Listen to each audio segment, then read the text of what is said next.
He wore the badge for 15 years. But the night he finally told the truth was the night he vanished. Officer David Cross, respected, decorated, and trusted. The kind of cop you'd expect to protect a small Midwestern town like Brookhaven.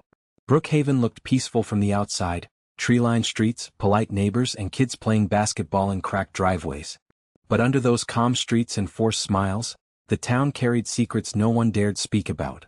Secrets wrapped in blue uniforms and sealed behind closed-case files. Cross didn't know it yet, but every act of silence he'd ever taken would come back for him in one long, echoing night. What would make a decorated police officer confess to a crime the whole town had buried? And why did his confession video disappear just hours after it went viral? February 2016. A quiet neighborhood. A cold night. The kind of night where the air feels thin and brittle, where even the wind seems afraid to speak. 70-year-old Walter Hayes walked home from his brother's house. He was humming softly, a brown paper bag of leftovers in hand. Just 2 blocks away, dispatch reported a burglary in progress. Officer Cross and his partner, Officer Daniels, got the call. When they saw Walter walking down the street, Daniels said it, the words that changed everything. "That's him. Fits the description. Gray hoodie. Black male. Walking alone." That was all it took. Cross hesitated. He'd seen this before, too many times. The rush to act. The rush to assume. But Daniels didn't wait. He swung open the cruiser door and charged out, hand already on his gun. "Stop. Police." Walter froze mid-step. His eyes wide behind thick glasses. He raised both hands slowly. "I live right there. You've got the wrong." The sentence never finished. Daniels shoved him to the ground. Cross shouted for him to stop. Walter tried to pull back, terrified, confused. Then came the sound, that sickening snap. Walter's wrist shattered against the pavement. His cries filled the air. Porch lights flicked on. Neighbors screamed from across the street. Phones came out, recording. Cross stood frozen, half cop, half witness, as the chaos unfolded. By the time the backup arrived, the story had already been rewritten. Suspect resisted arrest. Possible weapon. Procedure followed. But there was no weapon. Only a frightened old man who would never use that hand the same way again. At the precinct, Cross tried to file the truth. But Sergeant Grant stopped him before he could type a single word. "You didn't see what you think you saw," Grant said, leaning close. Daniels followed protocol. "Write it clean." Cross stared at him, disbelief in his eyes. "You want me to lie?" Grant's tone hardened. "I want you to protect your brothers. Write it clean, or I'll make sure you're cleaning out your locker instead." Then Grant slid a paper across the table, the report already filled out. All Cross had to do was sign. He stared at the form. It called Walter the suspect. Claimed he resisted. Claimed the officer feared for his safety. None of it was true. But Cross knew what refusing meant. 15 years of service could vanish in seconds. So with a heavy heart he picked up the pen. His signature felt like betrayal carved in ink. That night, Walter Hayes went home with a cast, and without justice. The department declared the incident standard procedure. Case closed. But something in Cross cracked that night. He started to notice things, small at first. The unmarked folders in Grant's office labeled cleared. The complaint files that disappeared before review. The officers who suddenly got bonuses after controversial cases. Every time he asked questions, the answers got shorter. "Mind your business, Cross. You're making noise. Don't end up like the last guy." Something was rotten, and Brookhaven PD was the rot itself. 2 years later, Cross met someone who changed everything. Her name was Reyes, a civilian clerk, quiet and sharp-eyed. She worked in records where forgotten truths went to die. One night, she caught him lingering near the file archives. "You're not crazy," she said, voice low. "They've been clearing cases before they're even reviewed." Reyes had been quietly making copies, digital backups of every falsified report, every suspicious memo. Together they started piecing the puzzle. They found dozens of excessive force complaints, all signed off by Sergeant Grant. Every single one marked justified. Some were duplicates, real incidents rewritten to fit new names. Cross's stomach turned. He wasn't just in a corrupt department, he'd been part of its machinery. He'd signed forms without reading them. Backed up partners he barely knew. He trusted the system, and the system had lied through his hands. Reyes wanted to go public. She said the media would listen. But Cross had kids. A mortgage. A life. He'd seen what happened to those who spoke out. Quiet demotions, mysterious accidents, Suicides no one investigated. Still the guilt gnawed at him. He couldn't sleep. He started drinking too much coffee, staying late, double-checking files. The more he looked, the more he realized Walter Hayes wasn't the first. And he wouldn't be the last. May 14, 2018. Rain fell hard that night, drumming on the windshield like a warning. Cross parked behind an abandoned gas station, engine running low. He checked his mirrors, no tails, no lights. Then he reached into his glove compartment and pulled out his body cam. He wasn't on duty. He was done pretending.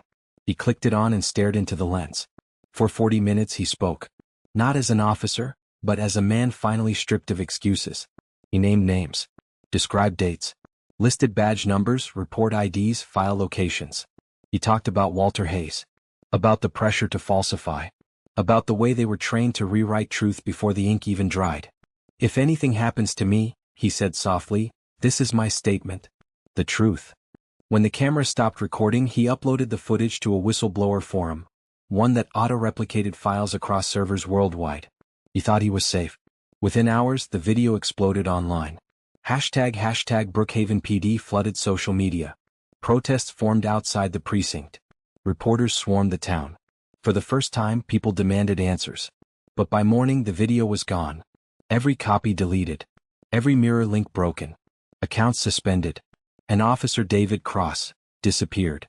Brookhaven PD released a statement. Officer David Cross is on extended medical leave. We ask the public to respect his privacy during this difficult time. But no one saw him again. Reyes searched everywhere. His house, his locker, even old diner spots he used to haunt. Nothing. His apartment looked untouched, his car still parked out front. Like he'd just walked out for air, and never came back. She tried to keep the files alive, but the walls were closing in. One by one her contacts went dark. A retired dispatcher died in a car accident. An officer who'd spoken to her moved states overnight. The quiet kind of cleanup Brookhaven was known for. Sergeant Grant was promoted to lieutenant. Daniels took early retirement, full pension, new house, no consequences. And Walter Hayes? He died 2 years later, heart failure, still waiting for a letter from Internal Affairs that never came. The town moved on. Until one day, a small padded envelope arrived at a local journalist's office. No return address.